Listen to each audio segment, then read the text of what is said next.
ವೀಕ್ಷಕರಿಗೆಲ್ಲ ಸ್ವಾಗತ. 2026 ಜೂನ್ ತಿಂಗಳಿನ 12 ರಾಶಿಯವರ ಫಲಾಫಲಗಳು ಹೇಗಿದೆ ಅಂತ ನೋಡ್ತಾ ಹೋಗೋಣ. ಮೊದಲಿಗೆ ಗ್ರಹ ಸಂಚಾರದ ಬಗ್ಗೆ, ಈ ಜೂನ್ ತಿಂಗಳಿನಲ್ಲಿ ಗ್ರಹ ಸಂಚಾರಗಳ ಬಗ್ಗೆ ತಿಳ್ಕೊಳ್ಳೋಣ. ನೋಡಿ, ಶನಿ ಮೀನ ರಾಶಿಯಲ್ಲಿ ಸಂಚಾರ, ರಾಹು ಕುಂಭ ರಾಶಿಯಲ್ಲಿ ಸಂಚಾರ, ಕೇತು ಸಿಂಹ ರಾಶಿಯಲ್ಲಿ ಸಂಚಾರ, ಗುರು ಮಿಥುನ ರಾಶಿಯನ್ನು ಬಿಟ್ಟು ಕರ್ಕಾಟಕ ರಾಶಿಗೆ ಪ್ರವೇಶವನ್ನು ಮಾಡ್ತಾ ಇದ್ದಾರೆ. ಈ ಕರ್ಕಾಟಕ ರಾಶಿಯ ಗುರುವಿನ ಪ್ರವೇಶದಿಂದ ಕೆಲವೊಂದು ರಾಶಿಗಳಿಗೆ ಗುರುಬಲ ಸ್ವಲ್ಪ ಹೋಗ್ತಾ ಇದೆ, ಕಡಿಮೆ ಆಗ್ತಾ ಇದೆ. ಇನ್ನು ಕೆಲವೊಂದು ರಾಶಿಗಳಿಗೆ ಗುರುಬಲ ಬರ್ತಾ ಇದೆ. ಅದು ಯಾವುದು ಅಂತ ಒಂದೊಂದು ರಾಶಿ ನೋಡ್ತಾ ಹೋಗೋಣಂತೆ. ಅದೇನೇ ಇಲ್ಲಿ ನೋಡಿ, ಇನ್ನೊಂದು ವಿಷಯ ಇಲ್ಲಿ ಗುರುಬಲ. ಈ ಗುರುಬಲ ಅನ್ನೋದು ಕೇವಲ ನಮಗೆ ಊಟಕ್ಕೆ ಉಪ್ಪಿನಕಾಯಿ ಇದ್ದಾಗೆ. ಯಾಕೆಂದ್ರೆ ಬರೀ 5 ತಿಂಗಳು 6 ತಿಂಗಳು ಅಥವಾ 1 ವರ್ಷ ಇರ್ತಕ್ಕಂತಹ ಗುರುಬಲ ನಮ್ಮ ಜೀವನದಲ್ಲಿ ಎಲ್ಲವೂ ಕೂಡ ಅದು ಮಾಡೋದಿಲ್ಲ. ನಮ್ಮ ಜಾತಕ ಅಂತ ಇರುತ್ತೆ. ಇದೇ ತರಹ ನಮಗೆ ಕುಂಡಲಿ ಇರುತ್ತೆ. ನವಗ್ರಹಗಳು ಕೂಡ ಎಲ್ಲೆಲ್ಲಿದ್ದಾರೆ, ಅವರು ವಕ್ರಿ ಆಗಿದಾರ, ಅವರು ಬಲಹೀನ ಸ್ಥಿತಿಯಲ್ಲಿದ್ದಾರಾ, ಅಥವಾ ಅವರು ಎಷ್ಟು ಡಿಗ್ರಿಯಲ್ಲಿದ್ದಾರೆ, ಅವರಿಗೆ ಯಾವ ಗ್ರಹಗಳ ದೃಷ್ಟಿ ಇದೆ, ಇದನ್ನೆಲ್ಲನೂ ಕೂಡ ನಮಗೆ ಅಬ್ಸರ್ವ್ ಮಾಡಬೇಕಾಗುತ್ತೆ. ಸೊ ಈ ನಮ್ಮ ವೈಯಕ್ತಿಕ ಜನ್ಮ ಜಾತಕ ರೀತ್ಯ ಗ್ರಹ ಸ್ಥಿತಿಗಳು ಚೆನ್ನಾಗಿಲ್ಲ ಅಂದರೆ ಊಟ, ಅದು ಮೇನ್ ನಿಮಗೆ ಅರ್ಥ ಆಗಲಿ ಅನ್ನೋದಕ್ಕೋಸ್ಕರ ಇದನ್ನ ನಾನು ಹೇಳ್ತಾ ಇದ್ದೇನೆ. ಊಟದಲ್ಲಿ ಉಪ್ಪು ಮತ್ತೆ ಖಾರ ಇಲ್ಲದೆ ಇದ್ದಾಗ ಉಪ್ಪಿನಕಾಯಿ ಹಂಚ್ಕೊಂತೀವಿ. ಅಂದ್ರೆ ಜನ್ಮ ಜಾತಕ ರೀತ್ಯ ನಮಗೆ ಗ್ರಹ ಸ್ಥಿತಿ ಸರಿ ಇಲ್ಲ, ದಶಾಭುಕ್ತಿ ಸರಿ ಇಲ್ಲ. ಸೊ ಅವಾಗ ಗುರುಬಲ ಅಂತ ಬಂದಾಗ ಸ್ವಲ್ಪ ದಿನ ಕೈ ಹಿಡಿಯುತ್ತೆ ಅಂತಕ್ಕಂಥದ್ದು ಅಷ್ಟೇ. ಮೇಜರ್ ಆಗಿ ನೀವೆಲ್ಲ ರಾಶಿ ಭವಿಷ್ಯ ಅಂತಾನೆ ನೀವು ಬಹಳ ತುಂಬಾ ನಂಬಿಕೆ ಇಟ್ಕೊಂಡು ಹೋಗ್ತಾ ಇದ್ದೀರಾ. ತುಂಬಾ ಮುಖ್ಯವಾಗಿರ್ತಕ್ಕಂಥದ್ದು ಜಾತಕ ಮತ್ತೆ ಲಗ್ನ ಯಾವುದು. ಈಗ ಮೇಷರಾಶಿ ಒಬ್ಬ ವ್ಯಕ್ತಿ, ಲಗ್ನ ಯಾವುದು? ಸೇಮ್ ಕರ್ಕಾಟಕ ಲಗ್ನನ, ಸಿಂಹ ಲಗ್ನನ, ಕನ್ಯಾ ಲಗ್ನನ, ಮತ್ತೆ ತುಲಾ ಲಗ್ನನ, ವೃಶ್ಚಿಕ ಲಗ್ನನ. ಈ ಲಗ್ನಕ್ಕೆ ಯೋಗಕಾರಕಗಳು ಎಲ್ಲೆಲ್ಲಿದ್ದಾರೆ, ಯಾರು ಒಳ್ಳೆ ಮಾಡ್ತಕ್ಕಂತಹ ಗ್ರಹಗಳು, ಯಾವ ದಶಾಭುಕ್ತಿ ನಡೀತಾ ಇದೆ, ಇದು ತುಂಬಾ ಇಂಪಾರ್ಟೆಂಟು. ಹಾಗೇನೆ ಕರ್ಮ ಅಂತ ಜಾಸ್ತಿ ಇದ್ದಾಗ, ನಮ್ಮ ವೈಯಕ್ತಿಕ ಜನ್ಮ ಜಾತಕ ರೀತ್ಯ ಕರ್ಮ ಅನ್ನೋದು ಜಾಸ್ತಿ ಇದ್ದಾಗ, ಅಂದ್ರೆ ಗ್ರಹ ಸ್ಥಿತಿಗಳು ಗೊತ್ತಾಗುತ್ತೆ ನಮಗೆ. ಪಂಚಮ ಸ್ಥಾನದಲ್ಲಿ ಚೆನ್ನಾಗಿಲ್ಲ ಅಂದ್ರೆ, ನವಮ ಸ್ಥಾನ ಚೆನ್ನಾಗಿಲ್ಲ ಅಂದ್ರೆ ತುಂಬಾ ನೋವು ಪಡಲೇಬೇಕು. ಅಥವಾ ಲಗ್ನಾಧಿಪತಿ ಚೆನ್ನಾಗಿಲ್ಲ ಅಂದ್ರೆ ನಾವು ಸ್ವಲ್ಪ ನೋವು ಪಡಲೇಬೇಕು. ಸೊ ಆ ತರ ಗ್ರಹ ಸ್ಥಿತಿಗಳು ಚೆನ್ನಾಗಿಲ್ಲದೆ ಇದ್ದಾಗ ಅದನ್ನ ನಾವು ಕರ್ಮ ಅಂತ ಕರಿತೀವಿ. ಆ ಕರ್ಮನ ಕಡಿಮೆ ಮಾಡ್ಕೊಳ್ಳೋದಕ್ಕೋಸ್ಕರ ನಾವೇ ಸ್ವತಃ ಪರಿಹಾರಗಳನ್ನು ಮಾಡ್ಕೋಬೇಕು. ಆ ಗ್ರಹಗಳ ಮೇನ್ ಯಾವ ಇನ್ಫ್ಲುಯೆನ್ಸ್ ತುಂಬಾ ನಡೀತಾ ಇದೆ, ಯಾವ ಇನ್ಫ್ಲುಯೆನ್ಸ್ ಅಲ್ಲಿ ನಾವು ತುಂಬಾ ನೋವು ಪಡ್ತಾ ಇದೀವಿ, ಆ ಗ್ರಹ ದಶೆಗಳಿಗೆ ತಕ್ಕಂತೆ ನಾವು ಸ್ವತಃ ಪರಿಹಾರಗಳನ್ನ ಮಾಡ್ಕೊಳ್ತಾ ಹೋಗ್ಬೇಕಾಗುತ್ತೆ. ಸೊ ಅವಾಗ ನಮಗೆ ಅದು ಗೊತ್ತಾಗ್ತಾ ಹೋಗುತ್ತೆ. ಸೊ ನಾವು ಏನೋ ಒಂದು ಎಲ್ಲೋ ಪೂಜೆ ಮಾಡಿಸಿದ್ವಿ, ಏನೋ ಮಾಡಿಸಿದ್ವಿ, ಯಾವ ಗ್ರಹ ದಶೆಗೆ ತಕ್ಕಂತೆ. ಈಗ ನಾವು ಟೈಫಾಯ್ಡ್ ಬಂದಾಗ ಟೈಫಾಯ್ಡ್ ಟ್ರೀಟ್ಮೆಂಟೇ ತಗೋಬೇಕು, ಆ ಥರ ಇರುತ್ತೆ. ನೀವೆಲ್ಲೆಲ್ಲೋ ರವಿದಶೆ ನಡೀತಾ ಇದ್ದಾಗ ನೀವು ಯಾವುದೋ ದೇವಿ ಪ್ರಾರ್ಥನೆ ಮಾಡಿದ್ರೆ ಏನಾಗುತ್ತೆ, ಅದು ಉಪಯೋಗಕ್ಕೆ ಬರಲ್ಲ. ರವಿದಶೆಗೆ ಸಂಬಂಧಪಡ್ತಕ್ಕಂಥ ಪರಿಹಾರನೇ ಮಾಡ್ಕೋಬೇಕು.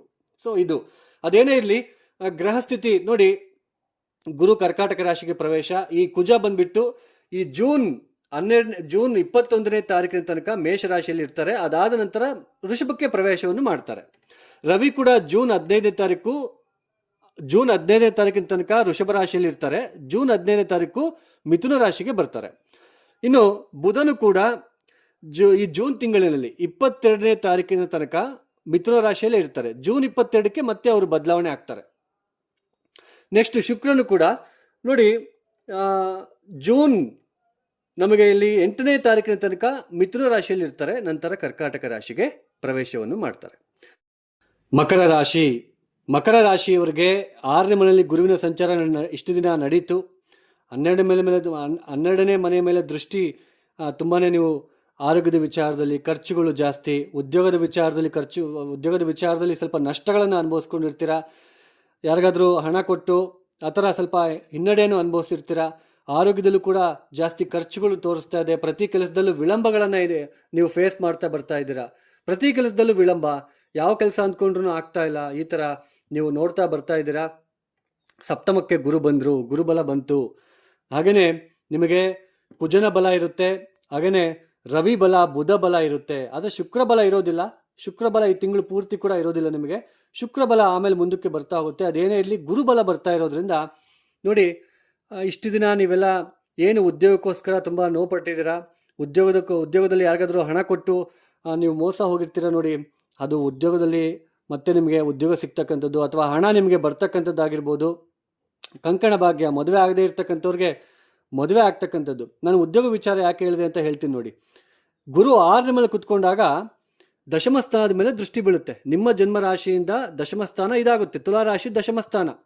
ಯಾವಾಗ ಗುರು ದೃಷ್ಟಿ ದಶಮ ಸ್ಥಾನದ ಮೇಲೆ ಬೀಳುತ್ತೋ ಆಗ ಉದ್ಯೋಗದಲ್ಲಿ ಸ್ವಲ್ಪ ಸಂಕಟಗಳನ್ನು ಎದುರಿಸಲೇಬೇಕಾಗುತ್ತೆ, ಸಾಕಷ್ಟು ತೊಂದರೆಗಳನ್ನು ಪಡಬೇಕಾಗುತ್ತೆ, ನಷ್ಟಗಳನ್ನು ನೋಡಬೇಕಾಗುತ್ತೆ.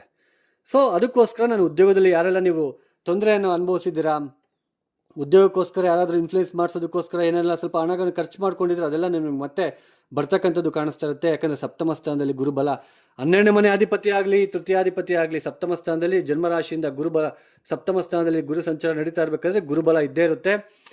ಗುರುಬಲ ಅನ್ನೋದು ನಿಮಗೆ ತುಂಬಾ ಸೇವ್ ಮಾಡ್ತಾ ಹೋಗುತ್ತೆ, ಕಂಕಣ ಭಾಗ್ಯ ಬರ್ತಕ್ಕಂಥದ್ದು. ಹಾಗೆಯೇ ತೃತೀಯ ಸ್ಥಾನದ ಮೇಲೆ ಶನಿಯ ಸಂಚಾರ, ಆ ಗುರುವಿನ ದೃಷ್ಟಿ ಶನಿಯ ಮೇಲೆ ಬೀಳ್ತಾ ಇರುತ್ತೆ. ಸೋದರರ ಜೊತೆ ಸೋದರಿಯರ ಜೊತೆ ಯಾರೆಲ್ಲ ನೀವು ನೋವು ಪಡ್ತಾ ಇದ್ದೀರಾ, ತೊಂದರೆಗಳು ಕಡಿಮೆ ಆಗ್ತಕ್ಕಂಥದ್ದು. ಹಾಗೆಯೇ ಪ್ರತಿ ಕೆಲಸದಲ್ಲೂ ನಿಮಗೆ ಜಯ ಸಿಗ್ತಕ್ಕಂಥದ್ದು, ಪ್ರಯಾಣಗಳಲ್ಲಿ ಅನುಕೂಲತೆ ಉಂಟಾಗ್ತಕ್ಕಂಥದ್ದು, ಹತ್ತಿರದ ಸಂಬಂಧಿಗಳ ಜೊತೆಯಲ್ಲಿ ಮದುವೆ ನಿಶ್ಚಯ ಆಗ್ತಕ್ಕಂಥದ್ದು ಕೂಡ ನಿಮಗೆ ಕಂಡು ಬರ್ತಾ ಇರುತ್ತೆ. ಕಂಕಣ ಭಾಗ್ಯ ಬರ್ತಾ ಇದೆ, ಇರ್ತಕ್ಕಂತಹ ಸ್ಟ್ರೆಸ್ ಎಲ್ಲನೂ ಕೂಡ ನಿಮಗೆ ಕಡಿಮೆ ಆಗ್ತಕ್ಕಂಥದ್ದು ಇರುತ್ತೆ. ತೊಂದರೆ ಅಂತೂ ಇರೋದಿಲ್ಲ. ಗುರುಬಲ ನಿಮಗೆ ರಕ್ಷಣೆ ಕೊಡ್ತಾ ಹೋಗುತ್ತೆ ಈ ಒಂದು ಮಕರ ರಾಶಿಯವರಿಗೆ. ನೋಡಿ, ಮತ್ತಷ್ಟು ಸುಧಾರಣೆಯನ್ನು ನೀವು ನೋಡಬೇಕು ಅಂದರೆ, ಮತ್ತಷ್ಟು ಇಂಪ್ರೂವ್ಮೆಂಟ್ ನೋಡಬೇಕು ಅಂದರೆ ನೋಡಿ, ಕಡಲೆಯನ್ನು ನೀವು ಅಂದರೆ ಕಡಲೆಯನ್ನು ನೀವು ಎಲ್ಲಾದರೂ ಅನ್ನದಾನ ನಡೀತಾ ಇರುತ್ತೆ ನೋಡಿ, ಅಂತಹ ಒಂದು ಕ್ಷೇತ್ರಗಳಿಗೆ ಹೋಗಿ ಕಡಲೆಯನ್ನು ಕೊಡೋದಕ್ಕೆ ಪ್ರಯತ್ನ ಮಾಡಿ. ಕಡಲೆ ಅಂತ ನಾವು ಕರಿತೀವಿ. ಸೊ ಆ ಕಡಲೆನ ಒಂದು 10 kg 20 kg 30 kg ನಿಮ್ಗೆ ಎಷ್ಟಾಗುತ್ತಷ್ಟು ಕೊಟ್ಟು ಬರೋದಕ್ಕೆ ಪ್ರಯತ್ನ ಮಾಡಿ. ಹಾಗೆಯೇ ಕಾಲಭೈರವ ಆರಾಧನೆ ಅಥವಾ ದಕ್ಷಿಣಾಮೂರ್ತಿ ಆರಾಧನೆಯನ್ನು, ದಕ್ಷಿಣಾಮೂರ್ತಿ ದೇವಸ್ಥಾನಕ್ಕೆ ಹೋಗೋದು, ವೀರಭದ್ರ ದೇವಸ್ಥಾನಕ್ಕೆ ಹೋಗೋದು ಮಾಡ್ಕೊಳೋದ್ರಿಂದ ಮತ್ತಷ್ಟು ನಿಮಗೆ ಅನುಕೂಲತೆಗಳು ಉಂಟಾಗ್ತಕ್ಕಂಥದ್ದು ಕಂಡು ಬರ್ತಾ ಇರುತ್ತೆ. ಸಪ್ತಮ ಸ್ಥಾನದಲ್ಲಿ ಗುರುವಿನ ಬಲ ಬಂದಿದೆ, ನೀವು ಎದುರುಕೊಳ್ಬೇಕಾಗಿರೋ ಅವಶ್ಯಕತೆ ಇಲ್ಲ. ತೊಂದರೆ ಆಗ್ತಕ್ಕಂಥದ್ದು ಕಡಿಮೆ ಆಗ್ತಕ್ಕಂಥದ್ದು ಕಾಣಿಸ್ತಾ ಇರುತ್ತೆ ಇನ್ನು ಮುಂದಕ್ಕೆ ಮಕರ ರಾಶಿಯವರಿಗೆ.